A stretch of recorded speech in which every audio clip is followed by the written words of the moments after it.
अस्सलाम वालेकुम, hope your all fine and doing well. Chapter number 4 हम डिस्कस कर रहे हैं। आज उसका सेकंड लेक्चर है। कल हमने उसका पहला लेक्चर पढ़ा था, chemical formulas of binary ionic compound. Binary से मुराद होता है टू। आयनिक कंपाउंड आपको पता है जो पॉजिटिव और नेगेटिवली चार्ज पार्टिकल से मिलकर बने होते हैं।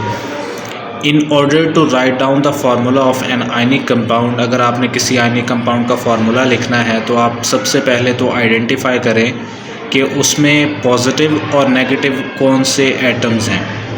मतलब पॉजिटिव को आइडेंटिफाई कर लें, जिसे आप कैटाइंस कहते हैं। नेगेटिव को आइडेंटिफाई कर लें कि किस पर नेगेटिव साइन होगा, उसको आइडेंटिफाई करें। क्योंकि जब आप इनको लिखते हैं तो पहले हमने कैटाइन लिखना होता है, दैन फिर हम एनाइन लिखते हैं, और उसके बाद finally the two ions together to form an electrically neutral compound. Ionic compound neutral होते हैं क्योंकि उसमें जो है वो कैटाइन और एनाइन से मिलकर बनते हैं। अगर इक्वल अमाउंट में कैटाइन और एनाइंस हैं तो वो आपके पास बाइनरी कंपाउंड जो है वो फिर आपके पास न्यूट्रल होंगे। If you know the name of the binary ionic compound, अगर आपके पास कोई बाइनरी आयनिक कंपाउंड है और आपको उसका नाम पता है, जस्ट नेम पता है आपको, तो आप उसका फार्मूला राइट कर सकते हैं। You can write the formula.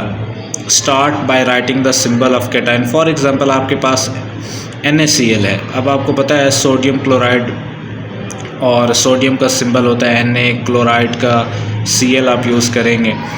Start by writing the symbol of cation. सबसे पहले कैटाइन लिखें जिसके ऊपर पॉजिटिव चार्ज आता है, और then write symbol of anion with its charge. जितना भी उसके ऊपर चार्ज होगा वो भी लिखना है, -2 -3 जो भी होगा।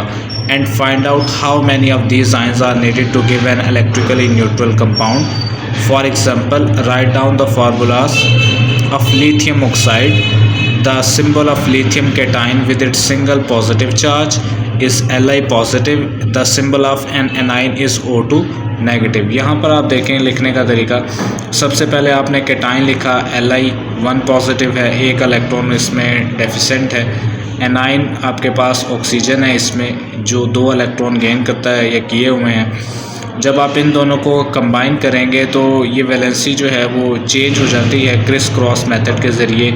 ये जो है वो इसके बॉटम पे लिखा जाएगा, 1 जो है वो इसके बॉटम पे लिखा जाएगा। 1 हम शो ही नहीं करते, तो आप देखेंगे कि Li 1 पॉजिटिव और 2 नेगेटिव को जब आपने लिखना है तो लिथियम आपके पास ये आ गया, और ऑक्सीजन का 2 आपके पास यहाँ आ जाएगा, Li2 हो जाएगा। ऑक्सीजन के साथ 1 हम लिखते नहीं हैं तो आ जाएगा Li2O। तो ये आपके पास बाइनरी आयनिक कंपाउंड है। Let us now apply criss-cross method to write the formula. In this method, the numerical value of each ion change charges is crossed over to become the subscript of the other ion. Subscript ये जो lower side पे लिखते हैं, sign of the charges are then dropped। ये जो मैंने अभी आपको समझाया उसी के बारे में यहाँ पे लिखा हुआ है। फिर कुछ और एग्जांपल दी हैं एलुमिनियम ऑक्साइड की। अब एलुमिनियम की वैलेंसी है 3 पॉजिटिव, और इसमें एलुमिनियम ऑक्साइड उन्होंने हमें नाम बताया। पहले आपने एलुमिनियम का सिंबल लिखा, फिर आपने ऑक्सीजन का इनके ऊपर चार्जेस लिख लिए। एलुमिनियम पॉजिटिवली चार्ज होता है, ऑक्सीजन नेगेटिवली चार्ज होता है। अब ऑक्सीजन का जो 2 है वो एलुमिनियम के साथ अटैच हो जाएगा यहाँ लोअर साइड पर, और ये जो आपके पास एलुमिनियम की 3 पॉजिटिव वैलेंसी है ये आपके पास ऑक्सीजन के साथ अटैच हो जाएगी। तो आपके पास फार्मूला बन जाएगा Al2O3। 2 जो है वो ऑक्सीजन से आया है, 3 जो है वो एलुमिनियम से आया है। इसी तरह से मैग्नीशियम नाइट्राइड है, Mg के ऊपर 2 पॉजिटिव साइन होता है। नाइट्रोजन के लिए आपके पास जो है वो 3 नेगेटिव है। तो ये आप जब क्रिस क्रॉस मेथड अप्लाई करेंगे तो स्ट्रक्चर बन जाएगा Mg3N2 मैग्नीशियम नाइट्राइड। अच्छा जी, ये कुछ एटम्स उन्होंने दिए हुए हैं, उनके सिंबल्स हैं, और कुछ यहाँ पर दिए हुए हैं, और ये उनके जो है वो चार्जेस हैं कैटाइंस, और ये उसके चार्जेस हैं एनाइंस।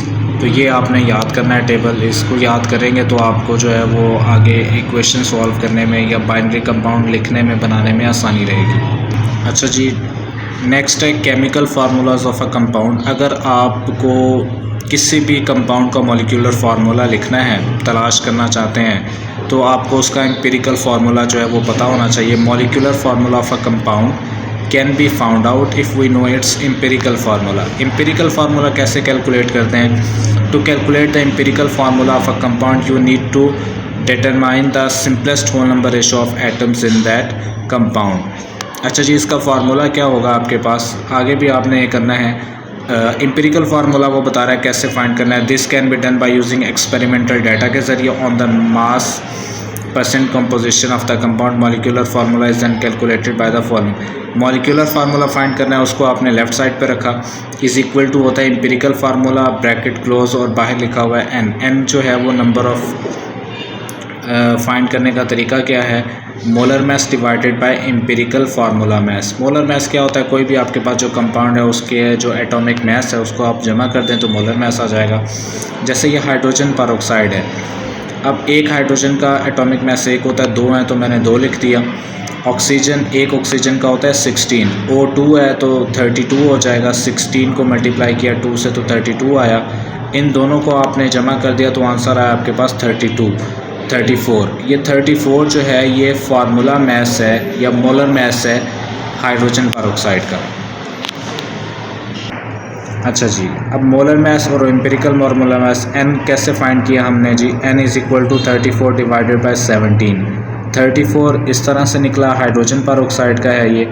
17 इसका जो है वो एम्पिरिकल फार्मूला मास है। एम्पिरिकल हाइड्रोजन का एटॉमिक मास होता है 1, ऑक्सीजन का होता है 16, सिंगल ऑक्सीजन का, तो ये टोटल हो गया 17।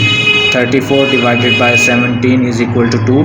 तो मॉलिक्यूलर फार्मूला जैसे ये ऊपर लिखा हुआ था मॉलिक्यूलर फार्मूला, n की जगह अब आपके पास 2 आ जाएगा। एम्पिरिकल फार्मूला हमारे पास HO है, तो ये आपके पास मॉलिक्यूलर फार्मूला हमने निकाल लिया।